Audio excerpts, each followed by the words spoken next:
I'm going to talk about now is broadly based on work that I've put in front of the public in these 3 books. It's going to seem like a bit of a scrambled egg of a talk at first, because we're going to go all over the place. But I promise you, at the end of it, I will, I hope, bring it all together into some kind of conclusion. What happens when we die? Nobody knows the answer to this question, surely.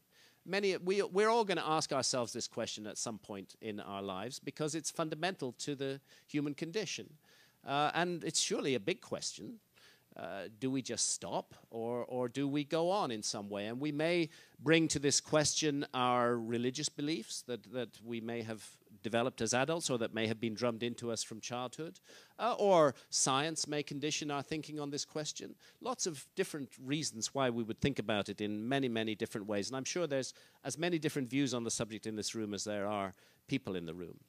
But this man, Richard Dawkins, the professor of the history of science at Oxford University, or at least so he was until recently, he knows the answer to what happens to us when we die. Because he was asked this question, how do you, talk about a leading question, how do you prepare for death in a world where there isn't a God? And he replies, you prepare for it by facing up to the truth, which is that life is what we have, and so we had better live our life to the full. I can't object to that. I totally agree. We should live this magnificent gift of life to the full. But then he says, we'd better live our life to the full while we have it, because there is nothing after it. And what I want to know is, how does Richard Dawkins know that? What science is that based on? What experiment? What weighing or measuring, counting? What has Dawkins done that he knows there is nothing after death? Has he died? Been there, found nothing, explored nothing, come back, reported on it? No, he hasn't. And actually what Dawkins is doing here, he is expressing his own, I would say, very narrow, very limited religious belief. This is a religious belief that there is no life after death. It's an act of faith. There is no evidence for that belief. It is not a scientific fact. It's just his point of view. But because he's this esteemed professor who wrote The Selfish Gene, for goodness sake, background in genetics, people tend to buy this and say, oh gosh, yes, Dawkins says there's no life after death, and so there must be no life after death. Well, really, how do we know that, you know? What is this thing called death? Is this widely used legal definition, complete cessation of brain function as evidenced by absence of brainwave activity on an electroencephalogram? Well, I would say we are not our brains. We are our consciousness. You know, we're not our knees either, or our elbows, or our shoulders. What we are, what all of us, every one of us in this room is a spark of light, a spark of consciousness. We are our consciousness. And yes, certainly the brain is involved in consciousness in some vital way, but it's unclear exactly how. And this was the first area that I got into trouble with TED for my brief TED talk, which was on their website for a couple of weeks before they took it off. And I couldn't initially understand why they'd taken it off, but it later became clear that there is a faction of scientists who advised TED who belong to what is called the materialist reductionist tendency, that they believe that all phenomena can be reduced to matter, that there is nothing outside the material realm, effectively nothing that can't be weighed, measured, or counted.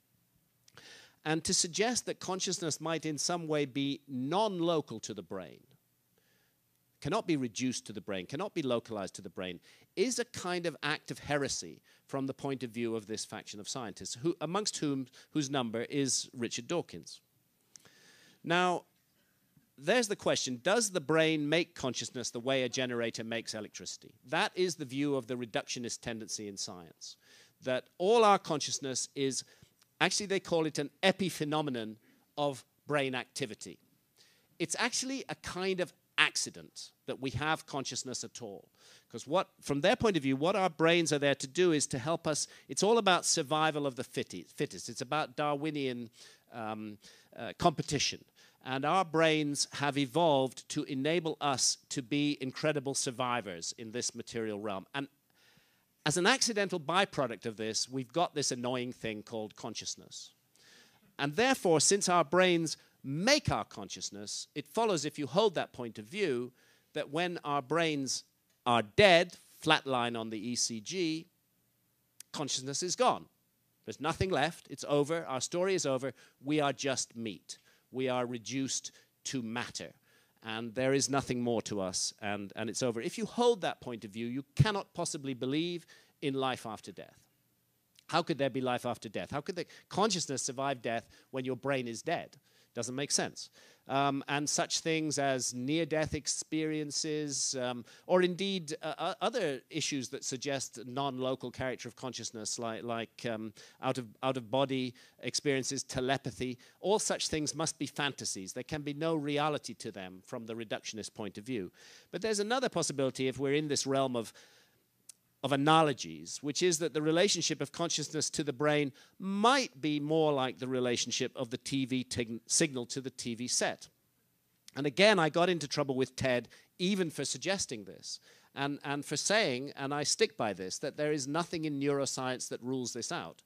See, the materialist scientist will say, I know your brain makes your consciousness, because if I damage this or that area of your brain, this or that area of your consciousness will blink out. It will be gone. Therefore, that proves that your brain made that bit of your consciousness. But isn't that true with the TV analogy too? If you damage the TV screen, the picture won't be quite so good, will it? But the TV signal will still be there. The signal will still be perfect. And there's nothing that I'm aware of in neuroscience that rules out this possibility, that the brain is actually a transceiver of consciousness rather than a generator of consciousness. The brain is the interface between a non-material and a material realm through which consciousness manifests on this plane. And I mean, this is broadly the view of all spiritual traditions. So I think any reasonable person should be willing to admit that what we're looking at here is a 50-50 shot. You know, we don't know. We just don't know.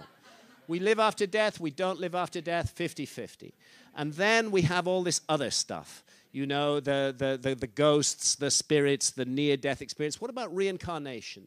What about Ian Stevens' work at the University of Virginia? 15 years trying to disprove reincarnation. At the end of the day, he has to conclude the only way he can explain the evidence is that reincarnation occurs. Well, reincarnation can't occur if your brain makes consciousness. It can if your brain is manifesting consciousness temporarily, if you're wearing this body, this brain, like a suit of clothes.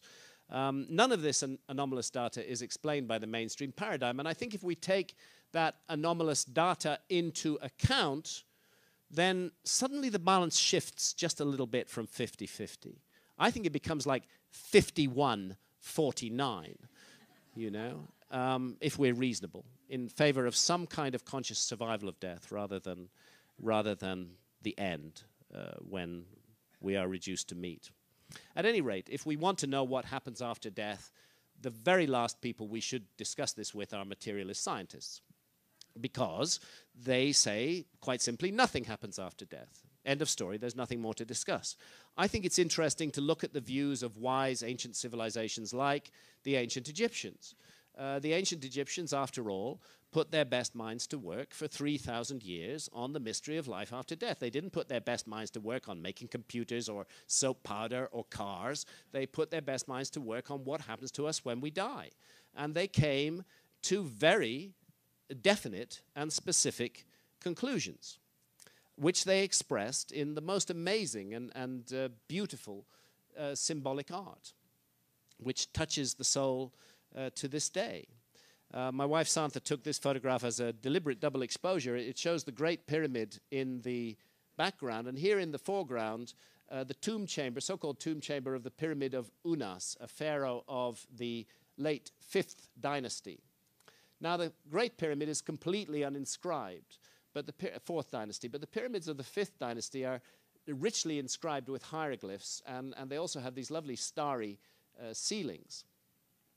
The fact that no body of any pharaoh was ever found buried in any pyramid is just one of those annoying little things that Egyptologists pass over. But let's call it a tomb chamber. And here we have the hieroglyphs on the wall. And those hieroglyphs are beautiful to behold. And they contain what are called the pyramid texts.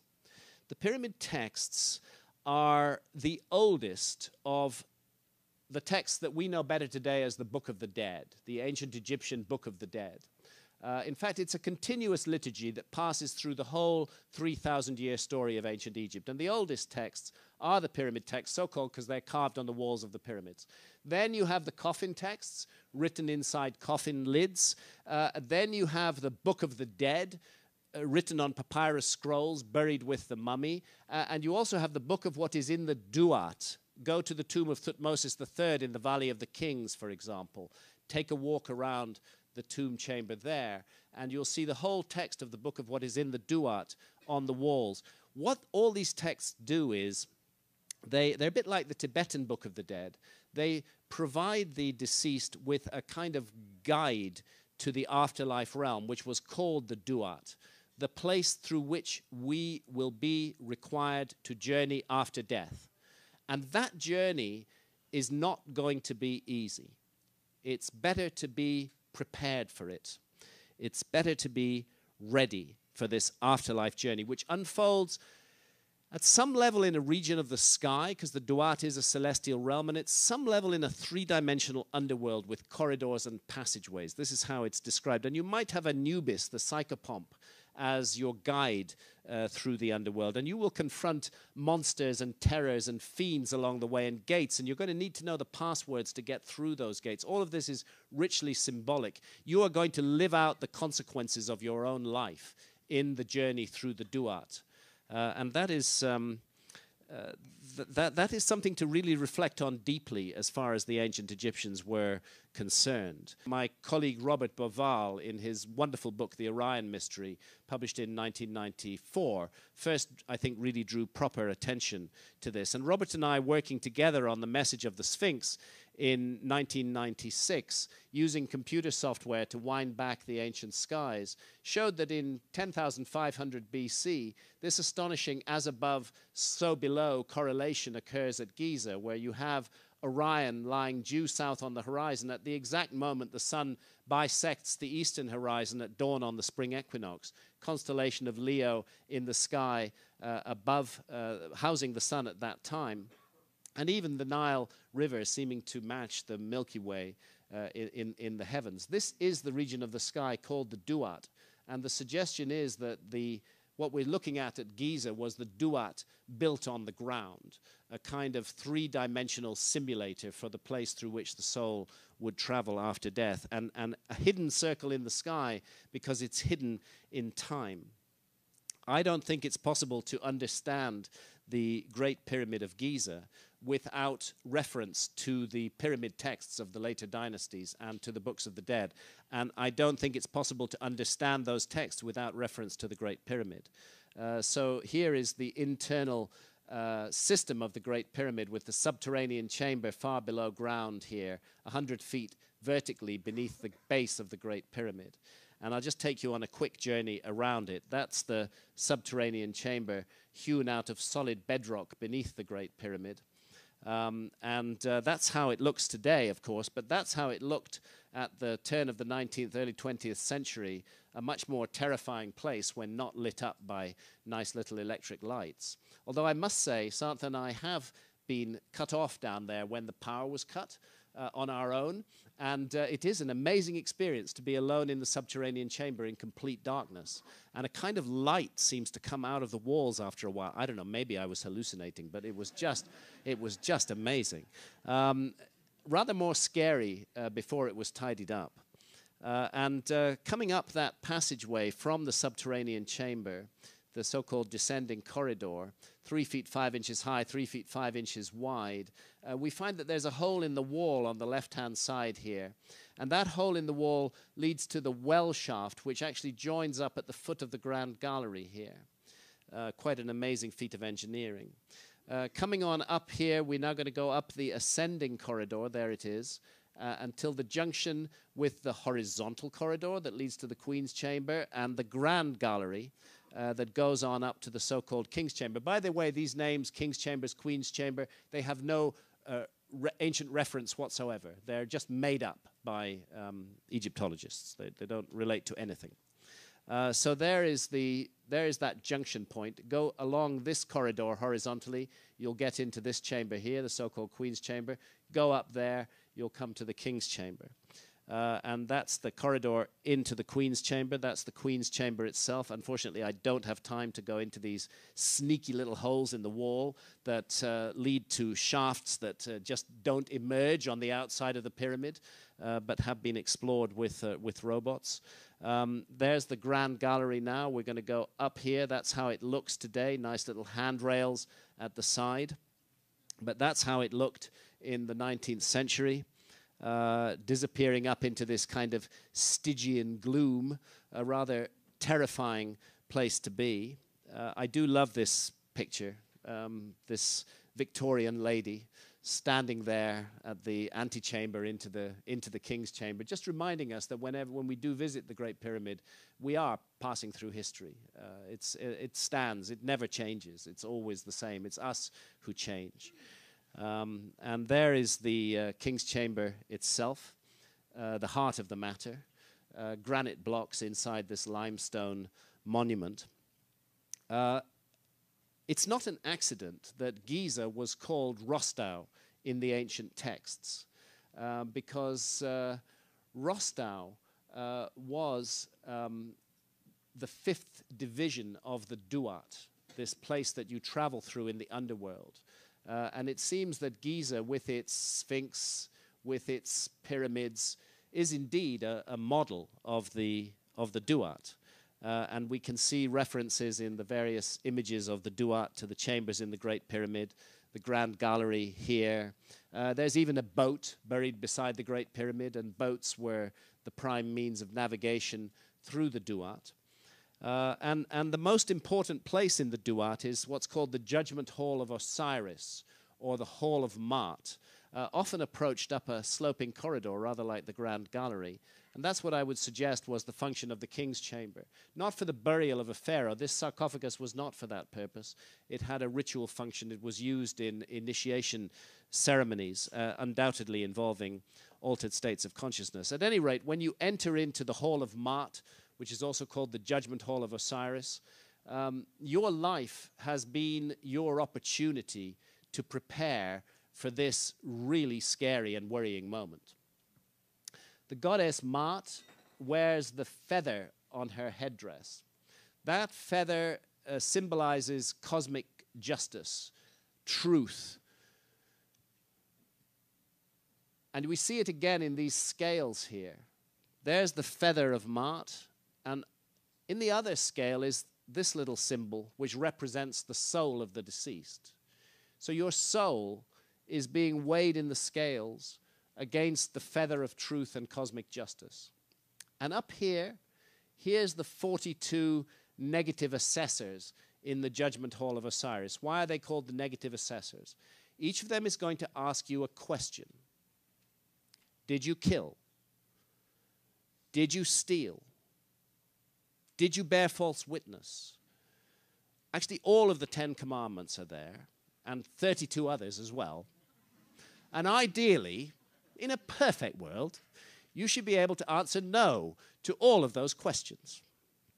But the ancient Egyptians understood that we are frail, that we are fragile, that we make mistakes. There's room in the ancient Egyptian system, there's room in a human life to learn from our mistakes. And not to repeat them, ideally. To learn our lessons as we go through life. I often think that the ancient Egyptians looked at the human life rather like a work of art, rather like a sculpture.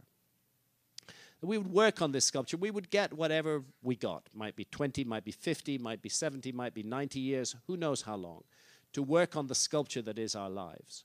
We would make mistakes, but we would chip away and try and fix those mistakes, make things better, improve them, so that the object being at the end of it, that you should be able to stand back and look back on the long course of your life and say, yes, I did go wrong there, and I did make that mistake, but I put it right. And by and large, on balance, at the end of it all, I did good. This would be the objective. So there is a strong moral element in the judgment scene. But it's not all that is going on there by any means. That's the other end of the judgment scene. There's Osiris sitting in judgment. There's the hallucinogenic water lily, which we'll come to. There is Amit, the eater of the dead. The ancient Egyptians believed in reincarnation.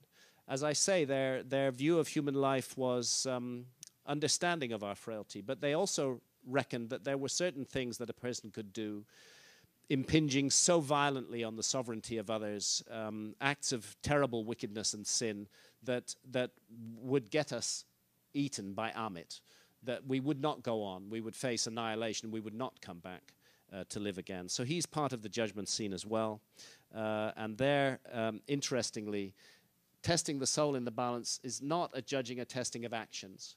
The 42 assessors do that. It's the weighing of words. And some kind of knowledge, some kind of gnosis is clearly implied here. This gnosis is not book learning.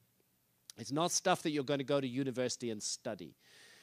It is a kind of revelation. The question is, did you get it? You know, you were given this incredible opportunity to be born in a human body. The whole universe worked to that end, to allow you to be born in a human body. You were there to do something. Did you get it? Did you get what you were there for? And it's that revelation that is really the point of all this. The moral behavior is necessary but not sufficient. You need to get the point of your life. And that point, the Tibetan Book of the Dead puts it this way: meditation, love, ethics, none of these alone can bring about enlightenment without wisdom. The question is, how long have I to live? And when you're justified in the judgment, perhaps after passing through many lives, Thoth will reply, thou art for millions of years, a period of life of millions of years. And the ultimate apotheosis depicted here in the tomb of Thutmose III is to be reborn as a star, to shed light and life throughout the universe. Again, all of this is richly symbolic, but that is the generous conclusion of many, many human lifetimes. In their explorations of death and of the mystery of being alive, which is ultimately a spiritual mystery, and that question, did you get it? The answer is, I did get it. My life was not about being a material being.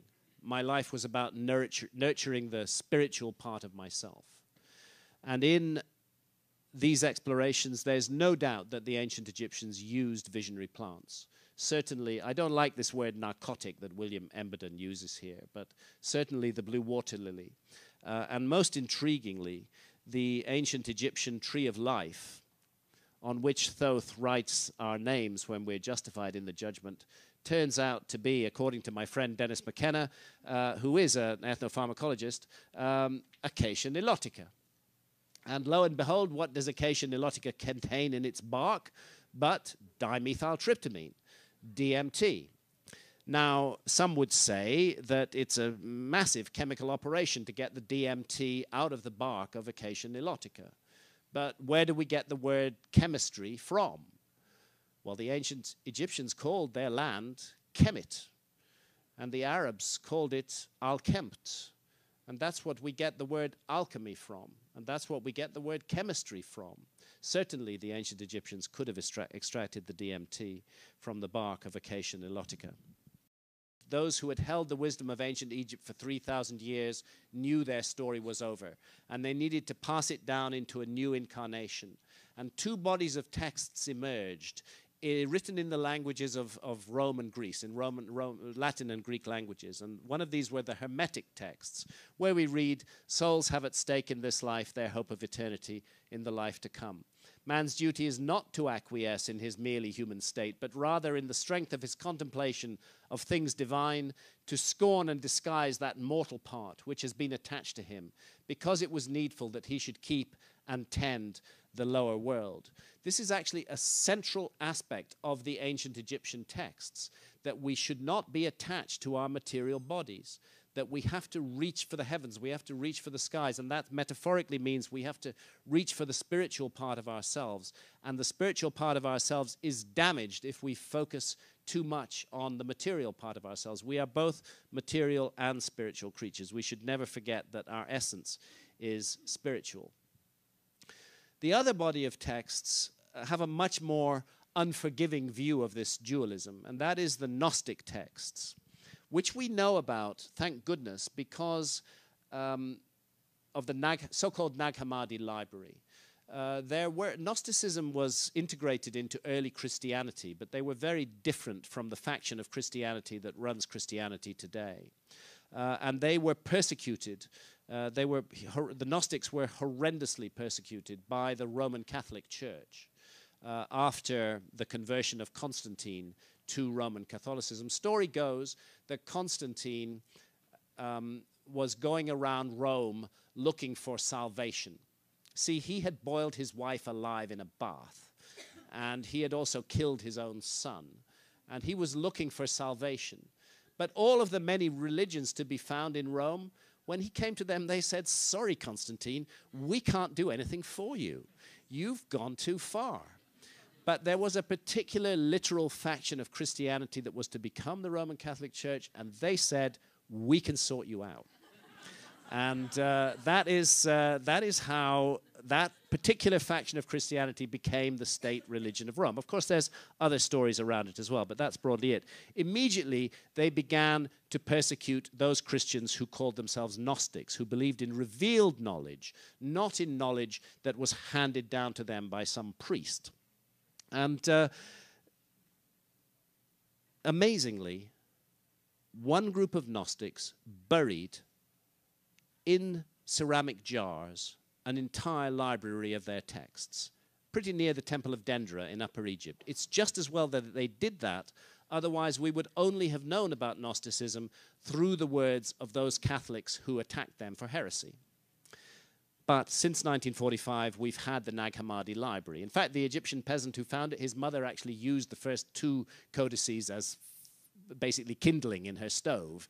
But then they realized the value of them. They got out onto the market. Now we have the Nag Hammadi library translated into English. Anybody can read it. I highly recommend it. These are revelatory texts, absolutely stunning and deeply, deeply disturbing. You've all read what I put up there. Ideas or coherent systems that are characterized by an absolutely negative view of the visible world and its creator, and the assumption of a divine spark in man, his inner self, which had become enclosed within the material body as a result of a tragic event in the pre-cosmic world, from which it can only escape to its divine origins by means of the saving gnosis. So both Hermeticism and Gnosticism see reality in very starkly dualistic terms. There is the spiritual realm, that's God, and then there's the world, the physical realm, which is immured in evil. And the two never can meet in these dualistic systems. And this is why the Gnostics really got themselves into trouble. You know the film The Usual Suspects. There's a line in that film, the greatest trick the devil ever played was to convince the world he didn't exist. The Gnostics took it further than that. They say the greatest trick the devil ever played was to convince the world that he is God. They say that the entity that we have been taught to worship as God, whether we call him Jehovah, Yahweh, God, Allah, whatever we call him, they say, no, that is not a God. That is some kind of minor, pumped-up, supernatural, who wants to be adored and loved and worshipped, who's incredibly jealous, who's constantly telling people to slaughter one another. That is not God. That's a kind of demon. They called him the demiurge. And I don't have time to go into Gnostic cosmology here, but the pleroma, the all, then you have the aeons. One of the aeons was Sophia. She fell from the fullness into matter. She created the demiurge. The demiurge created the world and human beings, and these things called archons, which are like evil angels that often take on human form and mingle with mankind and drive the poor wretches to all manner of crimes and wickedness. This is the Gnostic scheme of things. And within us is this divine spark, and the purpose of the Gnostic revelation is to allow that divine spark to be liberated from matter. The Gnostics had a high opinion of Christ. They regarded him as a Gnostic teacher. I challenge you to find anywhere in any of the biblical texts any statement by Christ which tells people to burn other people at the stake. Christ does not say that, but the church did it very, very often. And from the Gnostic point of view, it was an absurd idea that Christ died for our sins. No, we're responsible for our own sins. We have to learn from them. You can't have somebody else go die for them. And he came in a time of darkness to help us find the necessary gnosis to escape the demiurgic realm. So from the Gnostic point of view, a number of biblical stories are told upside down. We've been taught that the serpent was the bad guy in the Garden of Eden. Very bad guy. He tempted Eve to eat of what? The tree of knowledge of good and evil. This was such a crime that Adam and Eve are to be driven out of the garden. From the Gnostic point of view, the serpent is the good guy. It's essential that we eat of the tree of knowledge of good and evil. We can't just be these robots living in the garden without any knowledge at all of right and wrong. We've got to learn from right and wrong. We've got to be able to make our own mistakes and take responsibility for them and own them. And in order to do that, yes, we have to have knowledge of good and evil. So heretical though it is, from the Gnostic point of view, the serpent is the good guy, and this Yahweh is a kind of demon. There we are, we're driven out of the garden, the angels beating upon our bottoms with swords, you know, and the angel posted at the edge of the garden with a whirling sword to stop us ever eating of the tree of life. There's a very fascinating passage in the book of Genesis where this is considered, lest they can't let Adam and Eve back into the garden to eat, lest they eat of the tree of life and become gods like us. Who is saying that? Who is saying that in the book of Genesis? Anyway, here's the tree of life. It's a mushroom. This is a Gnostic depiction of the tree of life, because Gnosticism did survive the persecutions in the early centuries of the Christian era and did manifest in various places. And we can see it's an Amanita muscaria, hallucinogenic visionary mushroom, which is the tree of life. Think about that for a moment. According to the Gnostics, the flood was not inflicted to punish evil, as the Old Testament informs us, but to punish humanity for having risen so high and to take the light, the gnosis that was growing amongst men. The survivors were thrown into great distraction and into a life of toil so that mankind might be occupied with worldly affairs and might not have the opportunity of being devoted to the human spirit, to the Holy Spirit. And throughout history, those who've sought the liberating gnosis, the light, the knowledge of the true nature of things, have been persecuted. And a terrible persecution of a Gnostic sect took place here in southwestern France between the years, roughly the late 1100s into the 1200s. These were the Cathars. You can trace their intellectual history right back to the early Gnostic movements in the Middle East. But in southwestern France, in the area called the Languedoc or Occitania, they became a powerful force, a force that rivaled Rome in some ways.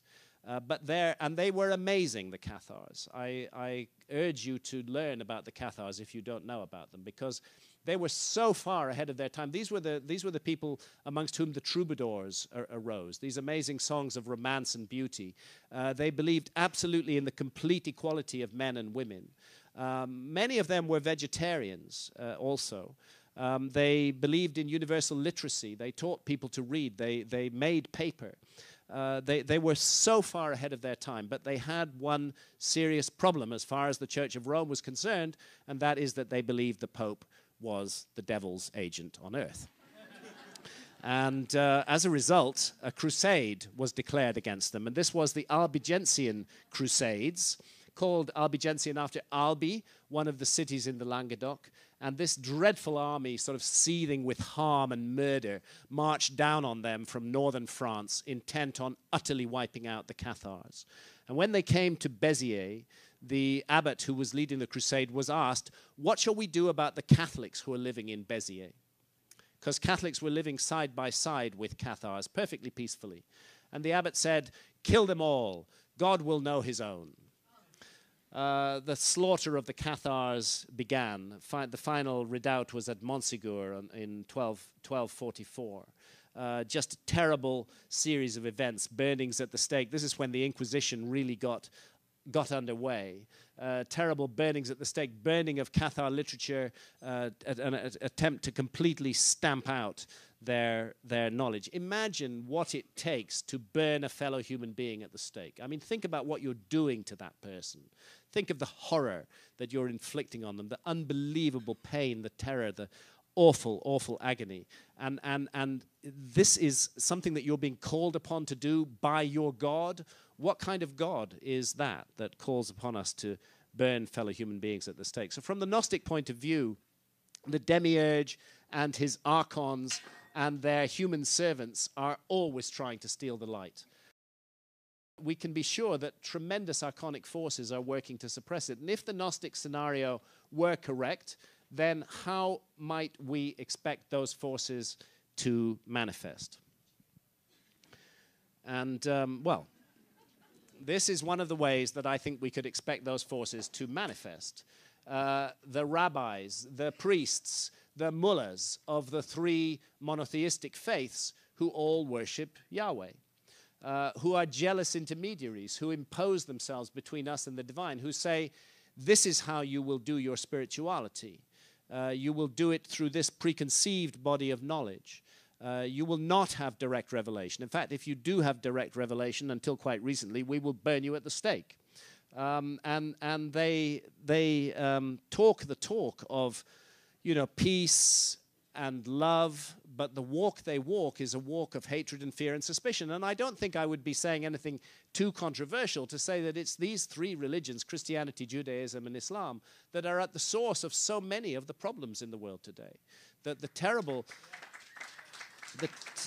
difficulties, thank you, that we confront. We are divided from one another by these religions. Each one claims to have the sole truth and to make war upon others that do things a different way. And let's not look at the talk they talk. Let's look at the walk they walk. Burning people at the stake until the 1700s in Europe. The whole scandal of pedophile priests in the Catholic Church, and this ghastly abomination of stoning women to death in Islam, for some minor so-called crime. I mean, it's just unbelievable. And all of this being done in the name of God.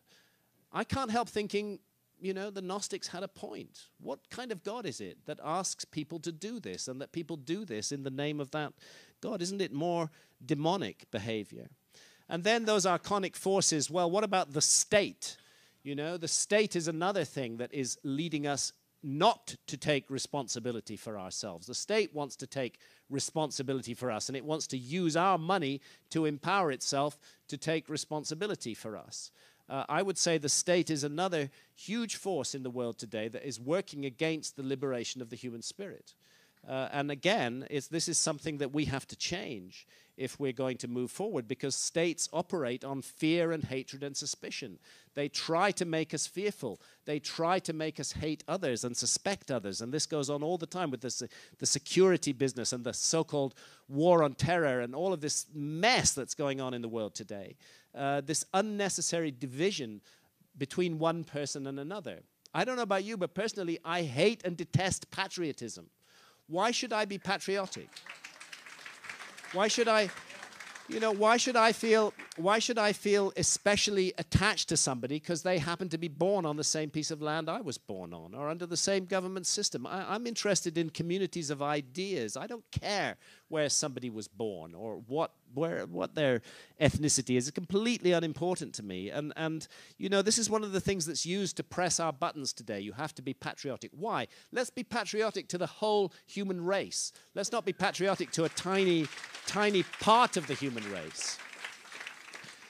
And so, our society doesn't support, it actually powerfully undermines those who seek to explore states of consciousness that are nurturing to spirit. So I would say we've become a species with amnesia. We're lulled by global archonic culture into forgetfulness of our true nature and purpose here, which ultimately is a spiritual purpose. Far from awake and aware, the controlling powers of our society want us asleep and oblivious. So let's take drugs, Let's take dimethyltryptamine, DMT, a Schedule I drug.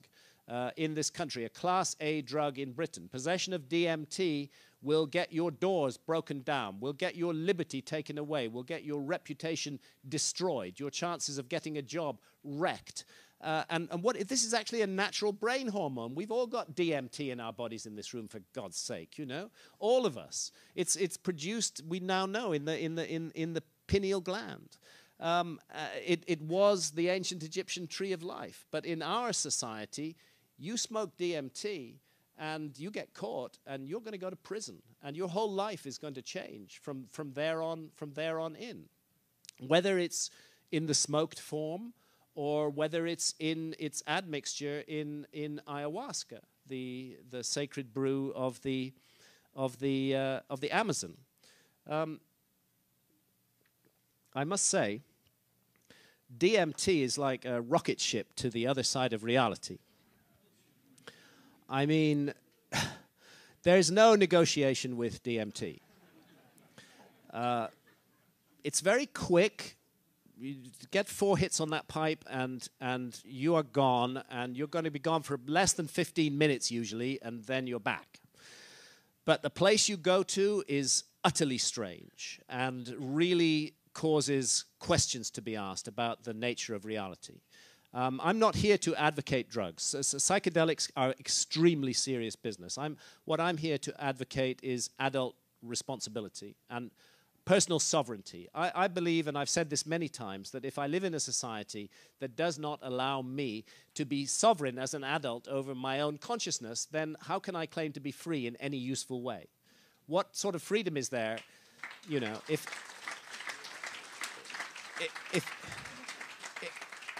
if I can't make choices right or wrong about my own consciousness? And I think this is what's at the heart of the war on drugs. It is a war on consciousness.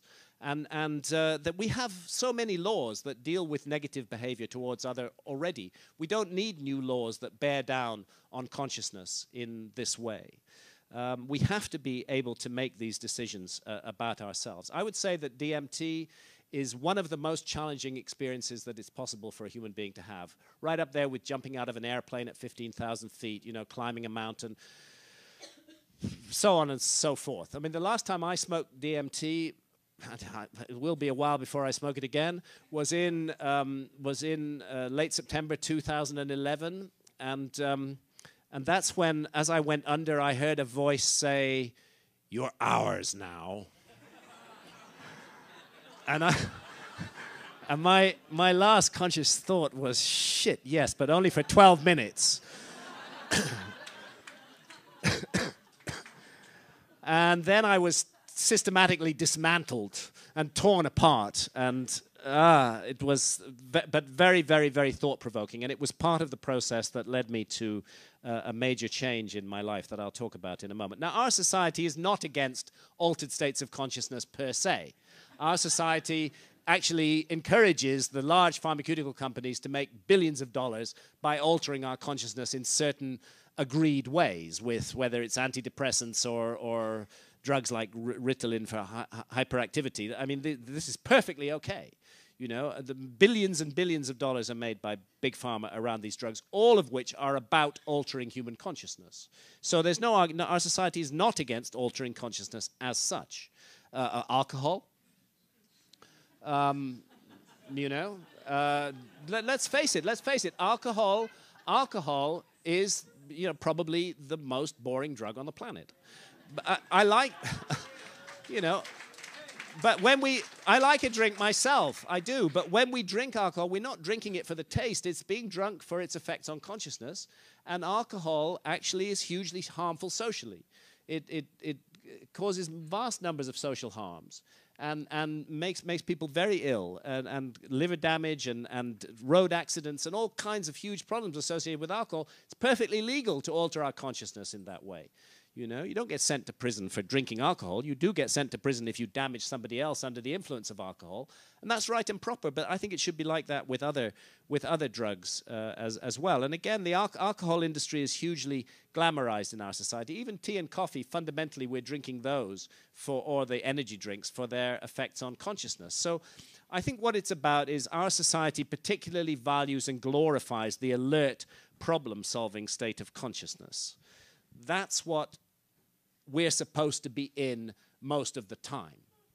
We're allowed to drink alcohol because it's a kind of holiday from the alert problem-solving state of consciousness. We can take Prozac because that will help us to be more efficient in the alert problem-solving state of consciousness. I have nothing against the alert problem-solving state of consciousness. As a matter of fact, when I get in an airplane, I would like the pilot to be in an alert problem-solving state of consciousness. And I would like him to stay in that state of consciousness until he lands the plane. But that doesn't mean it's the only state of consciousness that's valuable to the human race or to that pilot. We are capable of so many other states of consciousness. Our consciousness is this magnificent mystery that science doesn't even begin to understand. Why should we limit it to this narrow bandwidth that our society socially approves? Now, the alert problem-solving state of consciousness, very good for commerce, very good for Wall Street, very good for warfare, very good for the more mundane aspects of science, although most scientists who make extraordinary discoveries will say that they made those discoveries in some kind of visionary state, not in the alert problem-solving state at all. And we've been told that if we just keep investing in this one state of consciousness and accept all other states of consciousness to be demonized, it's okay in our society to make nuclear weapons and to invest in them and have huge stockpiles of nuclear weapons, but smoke DMT and you go to jail. This is clearly an insane society that has those kind of priorities and those kind of choices. The sane society would say, if you want to smoke DMT, that's okay, and we'll help you to do it in a safe and nurturing way. And no way on earth will we ever have nuclear weapons because they're dreadful and wrong and a crime, and they should not exist. So we have things upside down. We can't even solve the problem of hunger and the abomination of what is happening in the Amazon. This is, again, a sign that our society has lost contact with its sanity, that we as a global community can stand by as this precious resource, this unbelievable home of biodiversity. The Amazon rainforest is literally destroyed as huge areas are cut down and replanted as soybean farms to feed cattle so that we can eat hamburgers. I mean, what a ghastly mistake we are making to allow that to occur for a moment. And part of it, a large part of it, is driven by economic need of the peoples in the Amazon basin countries. This leads to the slash and burn and to the destruction of the rainforest. It would be possible as a global community to say to the peoples of the Amazon region, look after the rainforest and we will make it worth your while. We will make it worth your while economically to look after the Amazon rainforest so that there's no need ever to cut down another tree. But we've never been able to do that. We can invest countless billions, trillions in warfare, in hatred, fear, and suspicion. We never have a problem in raising money for that. But to raise the relatively small amounts of money that would be needed to make it economically viable not to destroy the Amazon rainforest, that we've never been able to make that choice. So I would say we can't move to a new state of consciousness using the old state of consciousness, which is laden down with archonic constraints. We're going to have to throw off those constraints and transcend the old state of consciousness completely. And Gnosticism, I don't believe, can help us to do that. But oddly enough, I think that shamanism can, because shamanism is a system of direct spiritual knowledge that taps into the same well springs and remains very much alive. And the Amazon rainforest remains a home of shamanistic knowledge, and indeed of peoples who have not yet been contacted at all by Western technological culture. There are 150,000 different species of plants and trees in the Amazon, and indigenous shamans have extensive knowledge of their properties. And what I've been told by Amazonian shamans, when I've asked them what's wrong with us in the West, they say it's really simple. You guys have severed your connection to spirit. If you don't reconnect with spirit, you're going to bring the whole house of cards down on your own heads and on ours. That there's an urgent need to reconnect with spirit. And that's why a remedy is proposed for the sickness of the West. And that remedy is ayahuasca. which consists of two principal plants. This is Psychotria viridis, a bush that grows in the Amazon. It's called chacruna in the Amazon, and the leaves contain dimethyltryptamine, DMT. Now, here's the thing about DMT. You can smoke it, but you can't drink it. There's an enzyme, I'm sure many in the room know this. There's an enzyme in our stomachs called monoamine oxidase, which switches off DMT on contact. So if you were to make a tea out of hundreds and hundreds of these leaves, you could drink as much as you liked, and it would only give you a stomachache. It wouldn't have any psychoactive effects at all because of the monoamine oxidase enzyme in our gut. And this is where an amazing feat of ethnopharmacology has been carried out, because the other ingredient of the ayahuasca brew, this is the ayahuasca vine. It means the vine of souls.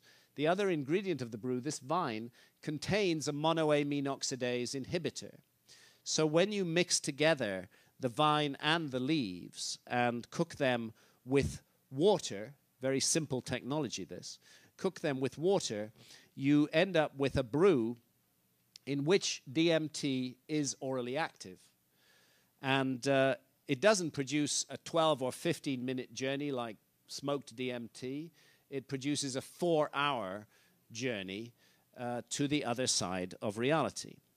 Nice thing about ayahuasca is there's much more negotiation with it than there is with smoked DMT. The matters are not taken entirely out of your hands, and you go in and out of the journey, and it becomes possible to reflect on it in some ways. For those who've drunk ayahuasca in this room, this will be a rather shudderingly awful sight at the moment.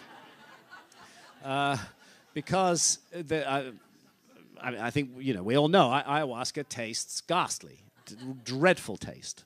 I've drunk ayahuasca a bit more than 50 times now, and I still find, and in fact, I find it worse every time that I drink it.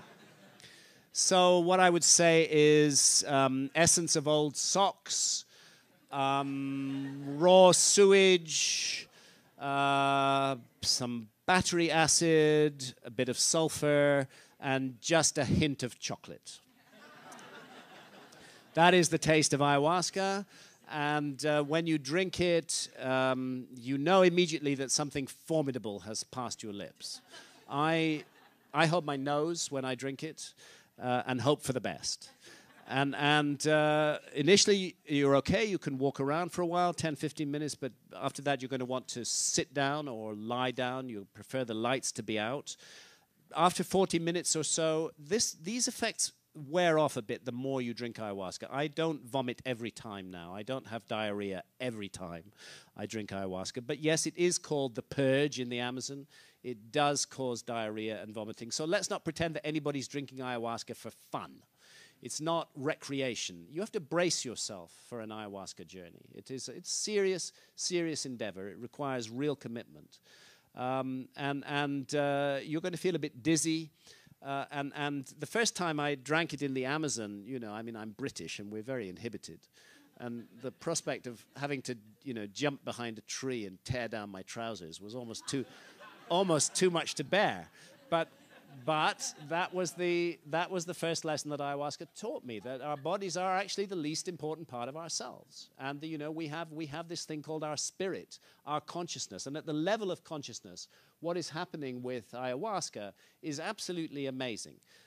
This extraordinary entry into an enchanted, mysterious realm, which the paintings of Pablo Amaringo, an ayahuasca shaman who passed away, sadly, a couple of years ago, give some indication of the nature of this realm. It really doesn't matter whether you drink ayahuasca in Tokyo or New York or the Amazon. You're going to enter this enchanted realm of experience filled with these sentient beings. And this is the work of the late Robert Venosa, who worked out of Boulder, Colorado, greatly influenced by ayahuasca. And here's some of the paintings of Alex Gray, whose Chapel of the Sacred Mirrors is in upstate New York.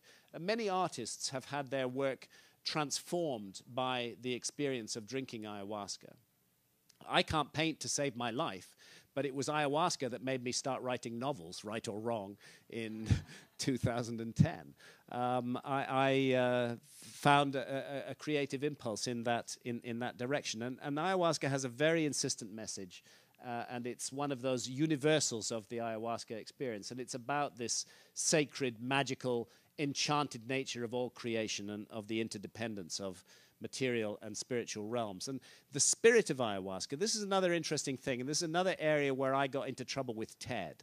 I tried to say very clearly that I cannot prove that I am actually encountering some kind of goddess in these visionary states. It may all be a projection of my own mind. I make no claims to the reality status of that entity that many, many thousands of people around the world are now calling the grandmother or Mother Ayahuasca.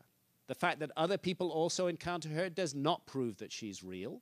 But nevertheless, this is the phenomenology of the ayahuasca experience. And it's particularly common amongst Westerners to encounter this female entity who sometimes appears as a woman, radiant in her power, sometimes appears as a serpent, sometimes appears as a jaguar. She's a shapeshifter. She transforms her appearance. Some of the tribes in the Amazon see her as a male entity. Many others see her as female.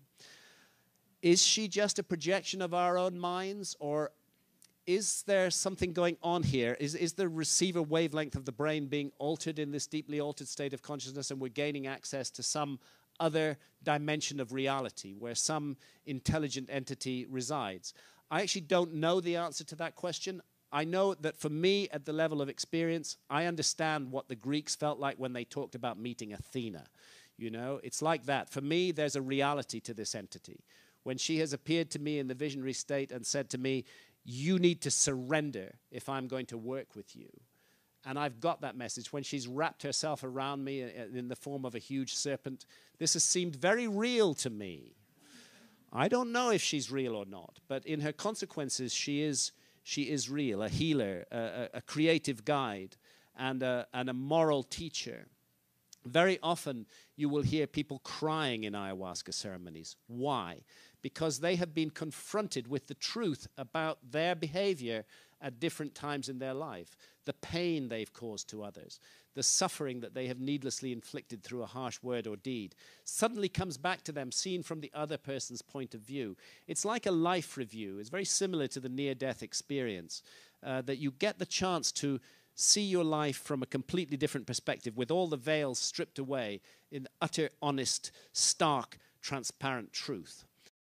Ayahuasca has been so successful in getting people off addictions to hard drugs, drugs like heroin and cocaine.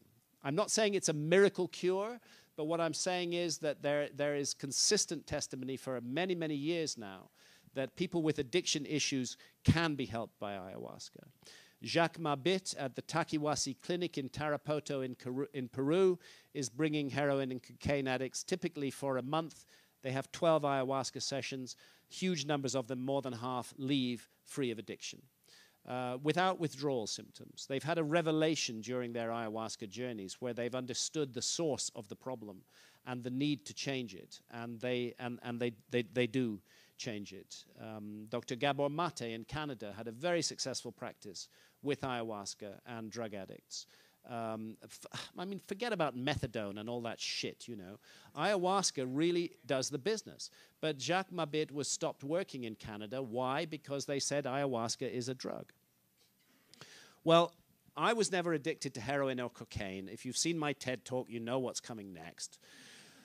This is where and I want to preface it by saying I don't want any misunderstanding. I am not against cannabis. I think cannabis can be a wonderful ally. I think it can be a wonderful healing ally, and I think it can be a wonderful sensual ally, and a spiritual and a creative ally as well.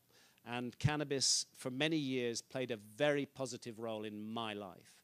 But I, over a long period of time, over 24 years, developed an abusive relationship with cannabis. It was not the fault of the herb. It was my fault. It was my mistake. I did not use that herb respectfully. When I first started smoking cannabis, it was 1987. I came to it really late. I was 37 years old at the time. Most people start, much younger than that. But I was 37, and I was a journalist, and I was into current affairs and all that kind of stuff. And then one friend in Somalia, another friend in London, in the same year offered me cannabis, and I started smoking it, and I really liked it. And I think, actually, to be perfectly honest, I don't think that I would ever have written my books of historical mystery if I had not encountered cannabis. I think it was very, very helpful to me in shifting me out of a rigid pattern of behavior and shifting me into another. Initially, I smoked cannabis at evenings and weekends.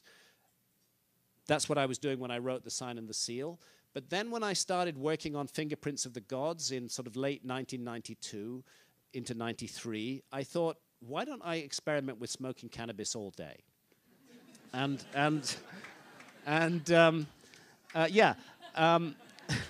Initially smoking. Later, one of my kids persuaded me to use a vaporizer, explaining that combustion products were not helpful to me at the level I was smoking, but that if I took it as steam, it would be much better. And so for many, many years, I was just permanently stoned. And I was permanently stoned when I wrote Fingerprints of the Gods. And that's why my critics, when they hear this, say that's why it's such a shit book, because he smoked dope all the time. But I was quite functional. I didn't get dreamy. I didn't get lost. I was able to maintain focus, and I was able to write 16 hours a day stoned. I would fire up the vaporizer at 9 o'clock in the morning and switch it off at 2 o'clock the next morning, 7 days a week. And in a way, work became an excuse to smoke dope all the time. And from the moment I started drinking ayahuasca in 2003, I started getting messages that I needed to adjust my cannabis habit. And the messages were fairly stern and fairly strict, and I completely ignored them. And I ignored them for years and years and years and years and years. And people who know me or knew me at that time would know that I would plan my journeys around the world around if I could get cannabis or not. If I couldn't get it in a particular country, I wouldn't go there. It was that important to me. And, I had friends in all kinds of different places who would meet me with a little stash to see me through. So I was very dependent upon it. And I felt that I actually couldn't function without it. And I felt that I couldn't write without it. And that my life had no meaning without it. In other words, I was completely addicted to cannabis. And gradually, as time went by, it went from the smiley face to this face. And I became more and more crazy and paranoid and suspicious. I never trusted anybody. I approached everybody with intense suspicion, including my beautiful wife and partner, Santha, whose life I made a misery. And finally, I had that DMT trip in September 2011 where they said, "You're ours now," and where they then tore me apart for 12 minutes, which felt like 1,000 years.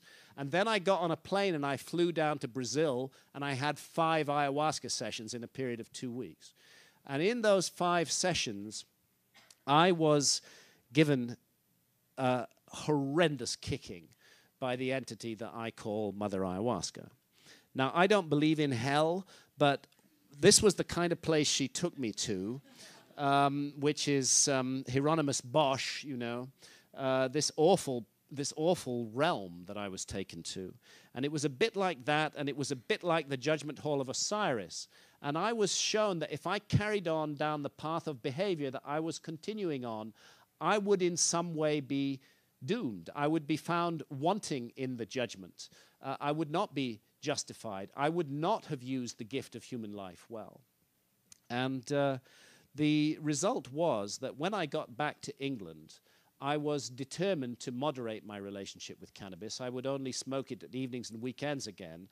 Very first thing I did when I got off the plane was fire up the vaporizer and fill that bag. And that's when I found I could never smoke cannabis again, because I was just filled with such horror and revulsion. Something had happened to me during those ayahuasca sessions, and I was literally unable to continue smoking. So I expressed the steam from the bag, and I got rid of my 6 ounces of grass, and I got rid of my 3 vaporizers, And that was October 2011, and it's 2 years later, and I haven't smoked cannabis again. And I say that, again, wanting to emphasize that that's my story. I believe that cannabis is an ally, that it can be incredibly helpful. I think my mistake was to abuse it. I think I needed to use it right, and I didn't. I didn't use it right. So I don't put down others for smoking cannabis at all. I'm just telling that in my case, I received a healing that I desperately needed, and that healing came through the ayahuasca experience. Now, ayahuasca is part of a carefully preserved and protected body of knowledge that is outside our conic control. And that is shamanism. And the essence of all shamanism is altered states of consciousness, trance states. They're the universal feature of shamanism. And in these altered states of consciousness, it's very common for shamans to report encounters with intelligent supernatural entities, which are normally construed as spirits. And they can sometimes take human form, or they can take animal form, or they can appear as a therianthrope. That's from the Greek therion, which means wild beast, and anthropos, which means man. Creatures that are part animal and part human in form. And shamans in all cultures also report that they themselves transform into these entities when they enter the trance state and journey into the spirit world. And here's a mystery that I want to consider, that I've talked about quite a bit over the years, which is that the experiences that shamans report with spirits are very similar to the encounters with quote-unquote aliens reported by tens of thousands of people in the West who believe they've been abducted by UFOs. And I want to consider these two supposedly very different domains of the alien and the spirit. Indeed, the shamans themselves frequently depict UFOs and aliens. You can see these UFOs up here in Pablo Amaringo's painting. And when I asked Pablo about the constant presence of UFOs in his images, like this one here, I said, are these beings from other planets who are visiting us in these flying saucers? And he said, actually, no, they're not. He said the flying saucers are vehicles for entering and leaving the spirit world. And when a shaman talks about the spirit world, that's a bit like a quantum physicist talking about a parallel dimension. And it made me start to wonder whether this very real UFO experience is, perhaps we're jumping hastily to the conclusion that it's high-tech beings a bit like us from the other side of the galaxy crossing interstellar space. Maybe it's even more mysterious than that. Maybe these are interdimensional visitors who we are encountering and construing as aliens. At any rate, if you want to know about shamanism, big dossier of work on the phenomenology of shamanism, read Mircea Eliade's vast tome on shamanism, which recounts the experiences of shamans all around the world. And for aliens, John Mack, who was professor of psychiatry at Harvard University, unfortunately killed by a drunk driver in London in 2004. John was a friend of mine, wonderful man. He began to take the experiences of UFO abductees seriously. People would come to him very troubled in his practice and report the experience of being abducted by UFOs and aliens. And rather than dismissing them as mad, as a matter of fact, he conducted personality tests and found them to be completely sane. Rather than dismissing them as mad, John took their accounts seriously. As a result of which, Harvard University, where he was professor of psychiatry, tried to fire him. Because you're not allowed to take things like UFOs and aliens seriously in mainstream academe. And with a great lawyer called Danny Sheehan, John fought this action with Harvard University, and he was able to keep his job. But he told me in an email that he had subsequently been banished, this was how he spoke, to what he called the ontological and epistemological wilderness by his colleagues, who would pass him in the corridors of Harvard as though he were invisible. We can compare these two domains, UFO abductions and shamans and spirits. Well, the shamans frequently encounter spirits in the form of animals, birds, and fish, not just greys. And UFO abductees very frequently encounter the alien in animal form as well, whether a deer or a wolf. And John summarizes the aliens appear to be consummate shapeshifters, often appearing initially to the abductees as animals. Owls, eagles, raccoons, and deer are among the creatures the abductees have seen initially. Shamans report being floated up into the sky or climbing threads or ropes of light. So do shamans. They report exactly the same thing. You can see depictions of that in San rock art in South Africa. And you can see that UFO abductees report threads or ropes of light as well. So these two domains seem very similar. Some shamans are abducted into the sky, some are abducted underground or underwater. Same goes for UFO abductees, not only into the sky, but sometimes underwater or into crystalline caverns with stalactites and stalagmites. And then there's the shamanic ordeal, which is the universal feature of all shamanism. The shaman is abducted by the spirits impale him with spears or nails or knives, or may cut off his or her head or arms or legs, or may insert rock crystals and other objects into the body of the shaman.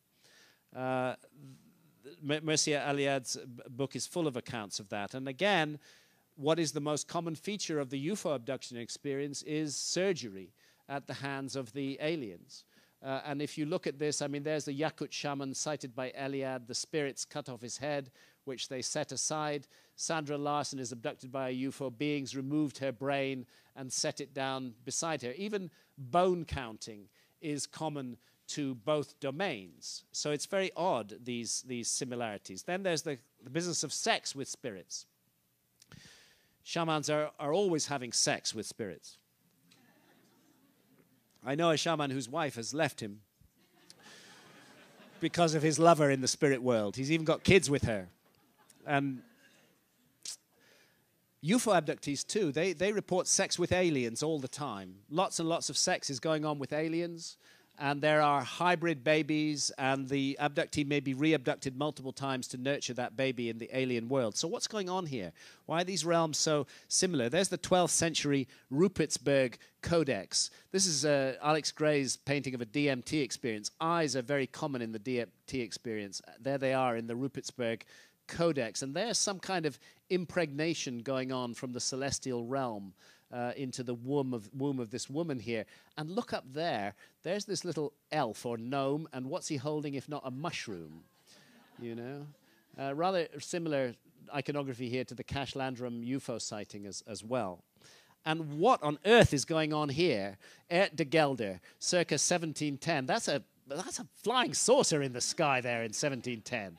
And you know, what's happening here? This is baptism of Christ or shamanic initiation. Very, very strange imagery there to understand. And then what about books? Maria Sabina, famous Mexican shaman, is given a book by a spirit. And she learned many things from the book that would help her to do her work and help people to know the secrets of the world where everything is known. But Maria was not allowed to keep that book. It stayed in the sky. Betty Hill, abducted by a UFO in 1961.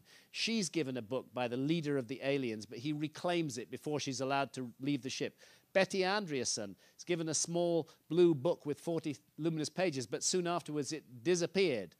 And UFO abductees and shamans often return from the experience with a sense of mission, with the feeling that they have healing powers, something to do.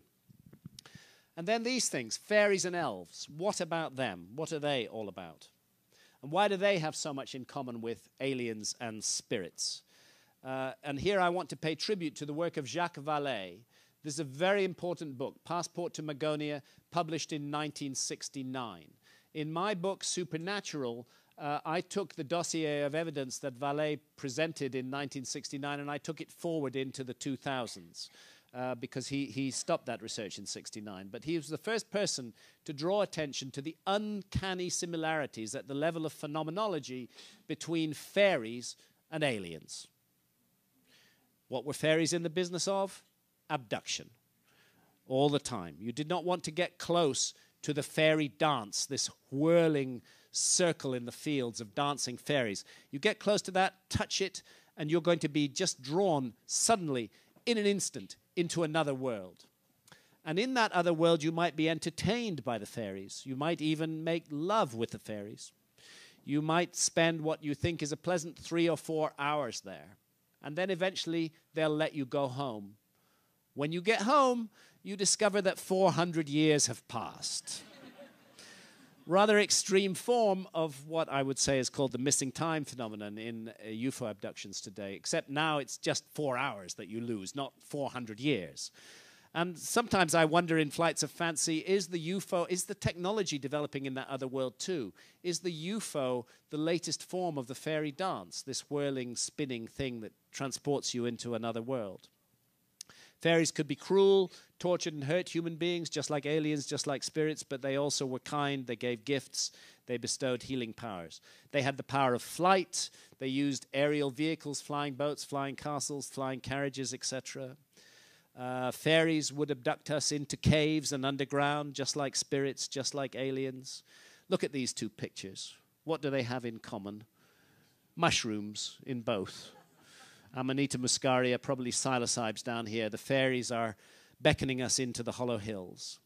And like aliens and spirits, fairies and elves often appear in the form of animals or as therianthropes, like these therianthropes from this Dutch woodcut in the 15th century, part animal, part human in form, fairies. Melusine, feared medieval fairy, part serpent, part woman. And this theme of the serpent man or woman is a universal theme that's just echoed down human history forever. It's a subdivision of the therianthropic theme, like Theseus slaying the Minotaur. What is the Minotaur if not a classic therianthrope? Here's a bull man wrestling with a lion from Akkad in 1800 BC. All of the Egyptian gods are therianthropes, part animal, part human in form. The oldest surviving piece of cave art from anywhere in the world, from Fumani Cave in Italy, is a therianthrope. Head and horns of a bull, body of a human being. Hohenstein-Stadel Cave in Germany, 32,000 years old, a lion man. And these bison men are all over the painted caves of France and Spain for thousands and thousands and thousands of years.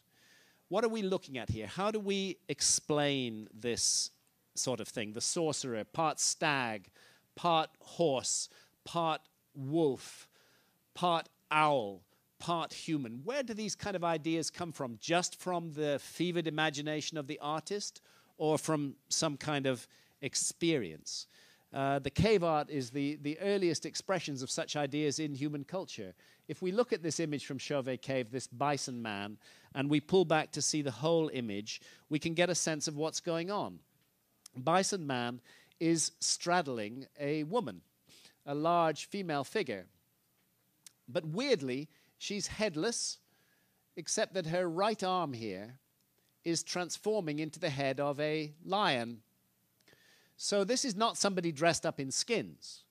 This is a transformation that's being depicted 32,000 years ago on the walls of Chauvet Cave. This is a moment of shape-shifting.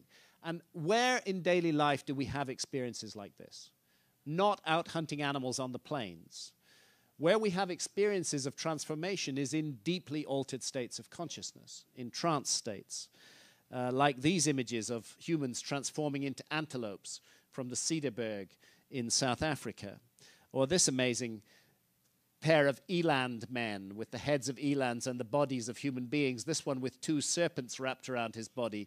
Each serpent also has the head of an antelope, this one with feathers growing out of his back.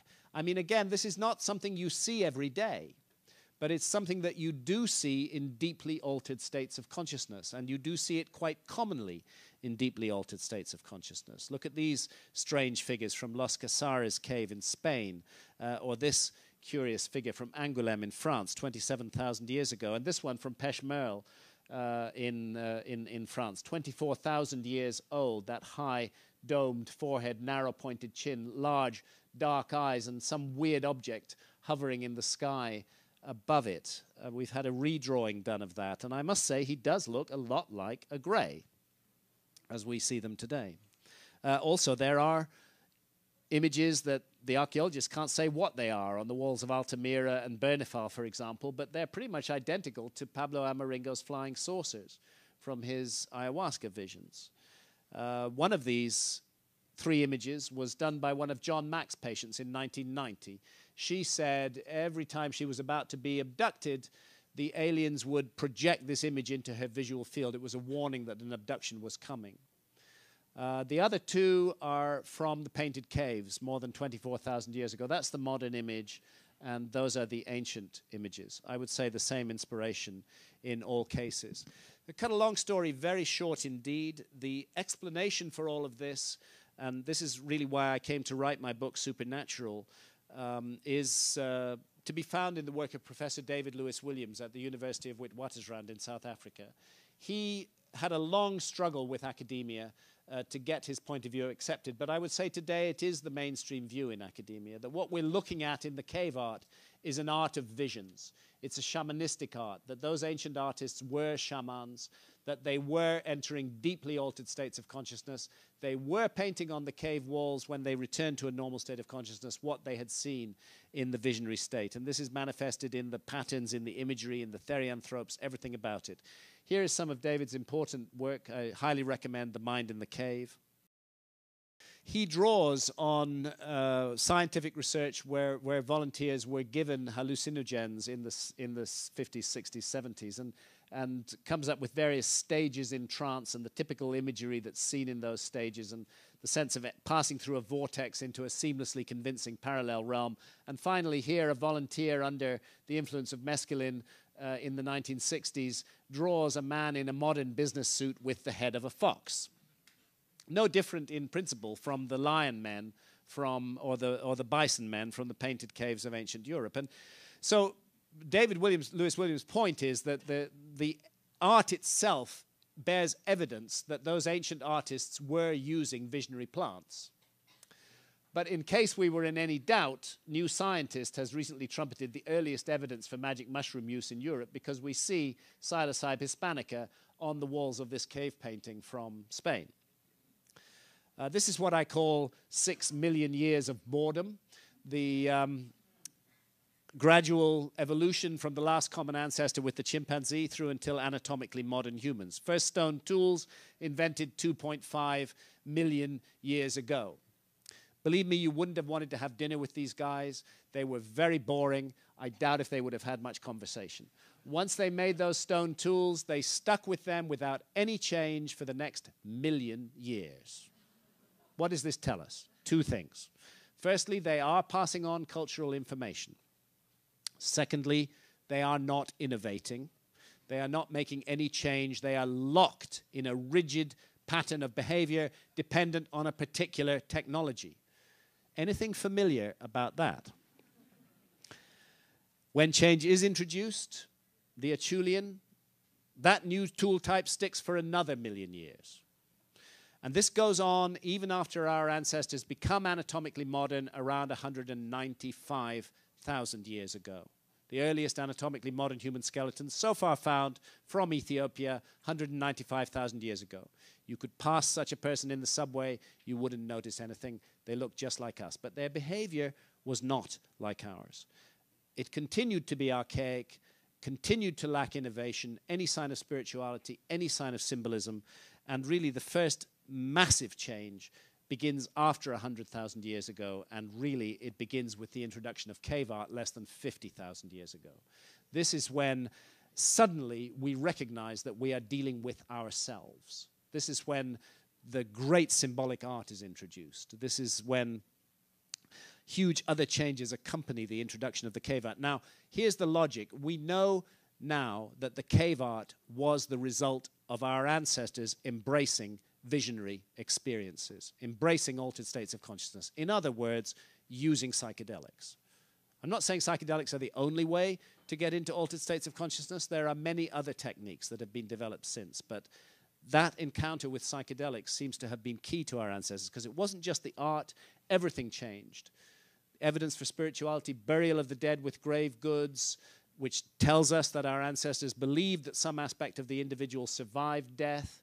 It's possible that this is when language first appeared. Terence McKenna, I must pay tribute to the amazing foresight of Terence McKenna.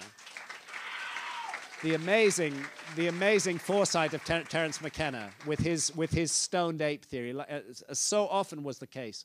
Terence absolutely hit the truth, hit the nail on the head right there. These psychedelics played an absolutely fundamental role in the emergence of modern humanity. And David Lewis Williams just came at it from a different direction with his academic research. And, you know, it's not just then. There's Francis Crick, the discoverer of the double helix. Francis Crick's little secret was the use of LSD. Francis Crick admitted to a reporter that he first saw the double helix shape while on LSD. It wasn't the alert problem-solving state of consciousness. It wasn't the beer in the Eagle Pub in Cambridge. It was acid. And Francis Crick was using acid perfectly legally because he felt that it was a stimulant to his creative efforts. So a very important scientific discovery, key in the modern world, we now know bore a relationship to visionary states of consciousness. What about Steve Jobs and Steve Wozniak? You know, Steve Jobs spoke about how taking LSD was one of the 2 or 3 most important things he'd done in his life. And wishing to surround himself with people of similar mindset, he would often ask interviewees how many times they'd taken LSD. The 70s, the 60s, the whole connection between the developing psychedelic world and the computer scene was especially apparent at that time. The music of the period, everything. In a way, it was an aborted revolution. Things went awry, things went wrong, and it sparked off the war on drugs. But I don't think we can deny that these visionary plants, these visionary substances, are not simply brain candy. Used in the right way, they can be transformative, and they have been transformative again and again throughout human history. Again, I repeat, I'm not here to advocate drugs. I'm here to advocate adult responsibility.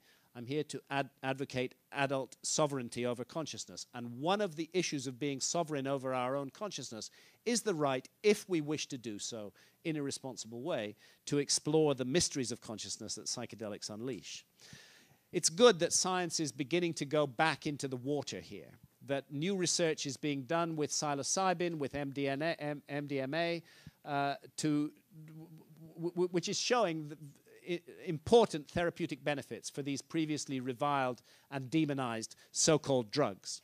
The mystical experiences that are reliably produced by psilocybin. Imagine if the vicar in the church could guarantee that at least half of his congregation would have the single most important experience in their lives that Sunday morning in church, which you can have with psilocybin. And psilocybin and DMT are very closely related. In fact, psilocybin is often described as orally active DMT. And that's why I want to close with a quick review of Rick Strassman's work at the University of New Mexico with dimethyltryptamine in the 1990s. Rick Strassman amazingly got permission from the Drugs Enforcement Agency to give DMT to human volunteers in a program that lasted about 5 years at the University of New Mexico. And I would say that Rick Strassman's book is DMT, the Spirit Molecule. If you haven't read it, read it. It's an incredibly important book. And this work that Rick Strassman did has profound implications for the nature of reality. One of the things he found that about half of his volunteers, they were not being abducted by aliens physically because they were right there on the hospital bed in the University of New Mexico. But their consciousness was being abducted by aliens. And half of them reported experiences that were very like the UFO abduction experiences. So probes being inserted into their minds. Ben feels something being inserted into his left forearm. Carl encounters a lot of prankish, ornery elves. Lucas says there's nothing that can prepare you for this. There was a space station below me and to my right. I was also aware of many entities inside the space station. They were doing some kind of routine technological work and paid no attention to me. Sometimes there were 4 or 5 of them. They were on me fast. They weren't benevolent, but they weren't non-benevolent. They rapidly probed. This was, I can't draw, as you can see, but this was my experience with aliens under the influence of ayahuasca. That was when I'm sitting in the Peruvian jungle on a bench, and I've drunk a lot of ayahuasca, and suddenly I become aware of these UFOs in the sky above me. And then I see this gray with these kind of cross-hatched insect-like eyes, and I know that he's going to abduct me. And I'm terrified. And I open my eyes and I say, "No!" And he goes away. What I should have done was keep my eyes closed and say, "Yes." I should have had the courage to say yes and go with that experience and see where it took me. As a matter of fact, that particular experience has never come back to me with ayahuasca again. I very much regret my fear at that time overwhelming me. There's another of Rick's volunteers. I was in an alien laboratory. There were beings. They had a space ready for me, insect creatures, and so on and so forth. Interestingly, a number of Rick Strassman's volunteers said the same thing. This is really thought-provoking. They encountered beings who said to them, "We're so glad you've discovered this technology. Now we can communicate with you more easily." Think about that. DMT is a kind of technology for communicating across dimensions. As I said, it's a natural brain hormone. The new research is more and more bearing out Rick's original notion that it's produced in the pineal gland, which is the third eye, which indeed in evolutionary older animals actually has a lens, a cornea, and a retina. Doesn't in the human beings. It's moved deeper into the brain, but maybe it's still a sense organ. Maybe DMT is the lens, and maybe it's a kind of sixth sense. Maybe it's allowing us to make contact with a much wider, more extended reality. And what Strassman is suggesting, to cut a long story short, is that UFO abductees may be people who spontaneously overproduce DMT. This is not to say I would not be doing Rick's work justice if I then suggested that that means their experiences are not real. He is suggesting that their experiences are absolutely real, but that we need to widen our definition of what reality is. Back to this issue as the brain as a receiver rather than as a generator of consciousness. And Rick points out that most of us, most of the time, are tuned into what he calls channel normal. But many other channels may be broadcasting at us, which our receiver cannot pick up. Maybe what DMT does is to adjust the receiver wavelength of the brain to allow us to gain access to that wider reality. And the analogy I like to give here, because when I put this to materialist scientists, they say stuff and nonsense, complete rubbish, you're talking absolute crap. Of course it's not like that. The brain makes consciousness. And they say, look, I can give you DMT, wire you up to an MRI scanner, and I will witness certain changes in your brain on the MRI scanner to the electricity and the chemistry of your brain. And those visions you're having, they're just those changes in your brain. Just those physical changes in your brain. It's just your brain on drugs. There's no reality to them at all. We humans, we can't see stuff without interpreting it. Interpretation and perception, they all happen at the same moment. What I'm suggesting is fairies, spirits, aliens, that in all these cases, we're looking at the very same ancient and long-lived phenomenon of human visionary experience seen through different cultural spectacles. And that from time to time, down the millennia, this experience has brought us the forbidden fruit of gnosis and reawakened us to the true nature of things. And that's why I'd like to close with just looking at the Garden of Eden again. And interestingly, in the Garden of Eden, the serpent is almost always depicted as a therianthrope, part animal, part human in form, a classic entity of the visionary realm, in other words. And let's remember what happened to us. So he drove out the man, and he placed at the east of the Garden of Eden cherubims and a flaming sword, which turned every way to keep the way to the tree of life. I think in all this somewhere the mystery of knowledge of good and evil and the mystery of immortal life lies concealed. Thank you, ladies and gentlemen.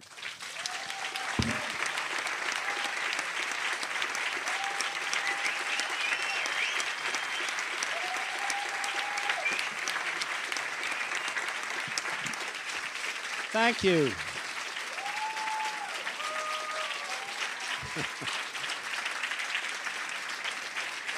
Thank you.